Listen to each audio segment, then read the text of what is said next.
Hello po mga ka-Jesnabs, welcome back po sa ating channel. Wala pong pasok bukas.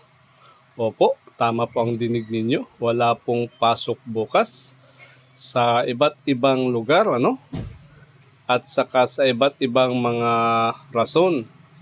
Una ay itong sa Quezon City, Walang pasok sa lahat ng antas sa public at saka private na paaralan sa Quezon City. Ito ay dahil sa Executive Order number 10 Series of 2025 ng QC. Layo nitong hikayatin ng lahat na makinig sa State of the Nation Address ni Pangulong Ferdinand Marcos Jr. at maiwasang maipit ang publiko sa trapiko. Ito pa, itong Basista, Pangasinan. Walang pasok sa daycare to senior high school sa public at saka private sa July 28, 2025 dahil ito sa sama ng panahon. Ito pa yung La Union, Wala ding pasok due to the adverse effects of Bagyong Imong.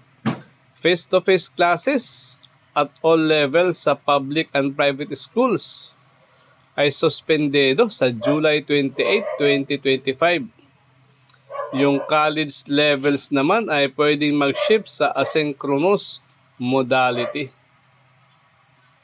Ito pa, yung Lingayen, Pangasinan. Wala ding pasok dahil sa baha. Baha sa mga paligid ng maraming schools at saka apektadong mga areas. Ito ay para sa all levels. Pati ring trabaho, wala ding trabaho sa Lingayen, Pangasinan. Sa LGU Lingayen, wala din silang pasok bukas sa trabaho. At syempre, except po sa mga frontliners at saka mga essential offices, Nako, eto pa, sa Kawit, Cavite, wala ding pasok sa mga paaralan ng Kawit, Cavite. Ito ay kinansila, Kinansila nila ang pasok sa lahat ng antas ng mga paaralan sa Kawit, Cavite. Bukas po yan, July 28. Ito po ay para bigyan ng pagkakataon ng pamunuan, mga guro at kawani ng paaralan na maglinis, kumpuni at mag-ayos ng mga silid-aralan. Nagamit kasi ito sa evacuation center ng mga lumikas nating mga kababayan. Ito pa, sa City of Alaminos, Pangasinan, wala ding pasok sa lahat ng antas, public man or private. At saka trabaho din, wala sa all government offices sa City ng Alaminos, Pangasinan.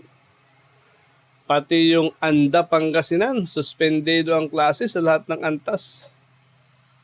Sa Anda, Pangasinan, Simula Lunes to, matagal-tagal, Lunes hanggang Miyerkules, Hulyo 30, Hulyo 28 to Hulyo 30. Ayon sa anunsyo ni Anda Mayor Jogani Rarang, ito ay upang bigyang daan ang paglilinis at pagsasaayos ng mga paaralan at pasilidad na lubos na naapektuhan ng mga nagdaang bagyo. Gayon din ang matiyak ang kaligtasan ng mga mag-aaral at guro sa lugar.